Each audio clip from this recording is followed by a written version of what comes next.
So I have a question for you before we continue with the tea and cookies. Melinda says, could you perhaps give us a quick summary of what's happening on the earthen plane currently?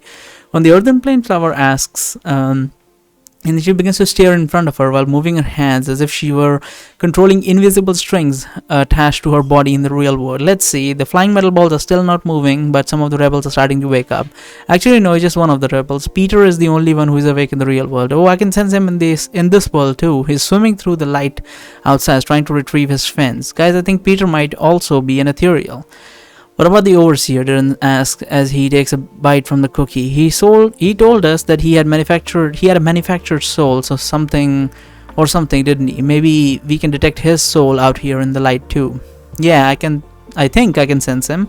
Flower says he's moving around. Oh, by the way, I forgot. How does Kate use magic? Because she doesn't have a direct connection to the ethereal plane, is it not? But she can't use magic because there is no magic on the earthen plane. The magic all comes from the ethereal plane, isn't it? That's confusing. I completely forget how does Kate use magic. I know she went through the experiments. So what did they do in the experiments? They created an artificial mage, but I believe she does not have a counter soul in the ethereal realm, so there is no direct connection. So she uses magic without connection to the ethereal realm. But that's not possible. She clearly is present in this room. So she should know, I suppose. I think, anyway. I don't know. What about Overseer? Darren asks as he takes a bite from the cookie. He told us that he had manufactured souls or something, didn't he? Maybe we can detect his soul out there in the light too. Yeah, I think I can sense him. Flower says he's moving around the ether, so it doesn't look like he's unconscious. He might just be trying to find his own mind so he can get back to it. Is Kate still out there too? Oh, did they not bring back Kate? Oh right, Kate doesn't have a soul, right? That's what I wanted to know. Asked Flower. I was expecting you to bring her back when you teleported with Darren and Melindra, but I haven't heard a word from her, so I'm assuming she's not in the room with us. No, Kate was never out there in the ether. Okay, Flower says I can guarantee it. I don't think she was kicked out of her mind like the rest of you. The technique that the Overseer used to remove everyone's soul from their minds likely required an active connection between the soul and the body in order to work. Kate was already unconscious at the time, so the technique was probably ineffective against her. Oh, so she does have a mind around here, or a soul around here, but not connected. But she was unconscious. I'm glad she's okay, Flower says, but I was kind of hoping that I'd get to meet her in the ethereal plane. I would have really liked to show her my house. Hey, does anyone know what happened to the King of the Underground? Hardrick says he was really high up in the sky when the Overseer knocked us all out with the technique of his. Would he have died from the fall of any chance? I saw the moment that the King of the Underground fell from the sky, Luna says. The impact of the fall was cushioned by some sort of shield that he made around himself, made out of hardened aura. The looks of it, he didn't sustain any serious injuries. Of course, he would have a trick like that up his sleeve, Darren says. Flower, Melindra says. You mentioned before you brought us to your house that you don't know where our minds are located. That you need to wait for us to remember the way to on our own. Do you have any idea how long that might take? We've had the opportunity to shelter a few lost souls that wandered close to Flower's house over the years, Luna says. But each of them needed a different amount of time to remember where their own mind was. Usually it doesn't take more than 2 hours. In the 2 hours, we could all be dead if our real bodies are going to just lie on the ground this whole time, Darren says. Luna says, isn't there any way you could use your water techniques to immobilize the rebels while they're unconscious? I don't want to risk casting any magic through Flower's body right now, Luna says. This evolved form of hers is in which she can detect anyone from the ether and teleport it wherever she wants is undoubtedly putting a heavy strain on her earthen plane body as well. We don't know what her limitations are when she is in this form. I do not believe that this is a good time to test them. Can she drag us into a side alley or something, somewhere hidden or somewhere? And then again, her real body is like a 10-year-old girl. How is she going to drag anyone? That's difficult. You're right, Darren says. I forgot I said that. Flower safety comes first, of course. We don't have to worry about me, Flower says. I'm sure I will be fine as long as... Have you learned how to turn back to your normal form from red shining eyes yet? Flower says. Luna says. No, Flower says, but I'm working on it. Then we won't be using magic on the earthen plane unless it's our last alternative. We should be focusing instead of fixing the situation for everyone else. What if we tried to? We hear Layla's inner thought, but Darren interrupts her. Whoa, who said that? Darren says as he was looking around the room. It was me, Layla says again, with her mouth closed. I said that. But you're not opening your mouth when you're talking, Darren says. That Does this mean I'm hearing your thoughts like we did with Barry earlier? Exactly, Luna says. Ah, crap. We suddenly hear Darren say in a really loud voice, though his lips are not moving. I just realized something. If I can hear Barry and Layla's thoughts, does that mean everyone in this room can hear mine too? Can they hear me even now as I'm thinking all this? Yes, Darren, we can all hear you, Luna says. Also, you might want to turn the volume down a notch. You sound like you're shouting when you're thinking out loud. Oh, sorry about that, Darren says. He then starts thinking to himself again, the same shouting voices before. Great, Darren says. Now I'll have to pay attention to my thoughts all over time so I don't accidentally talk over people. It's going to be such a pain. Once he sees us trying hard to contain a laughter while looking at him, Darren rushes again, this time with his normal talking voice. I was thinking out loud, wasn't it?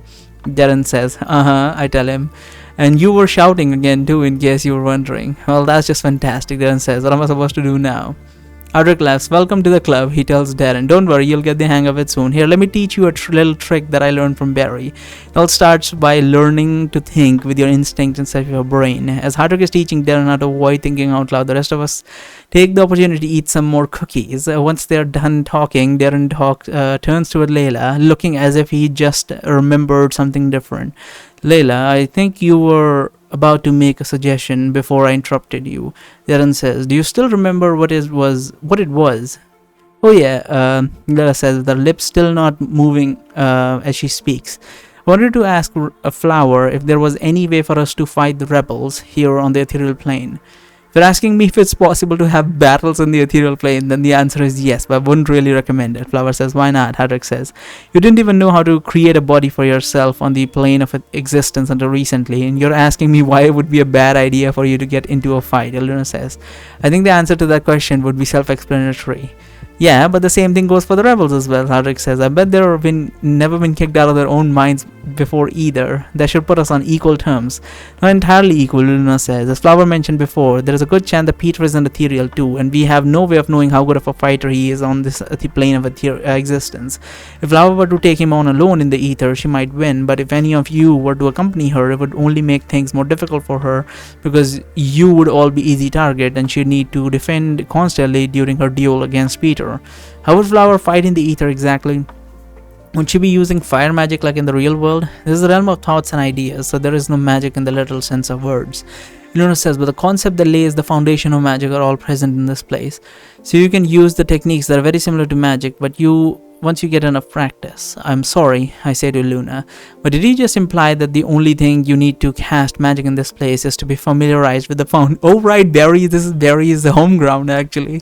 Familiarized with the magical theory that lies on the foundation of the spells. You're making it sound a lot easier than it actually is. For someone like Flower or me, these things come naturally because she's an ethereal and I'm a magical spirit. She's or someone like you who's neither used to the ethereal plane nor to casting magic in general. It would be necessary to be familiar with the movements of every individual magical particle, making up the flow of a spell, and to control both their directions and I can't control myself.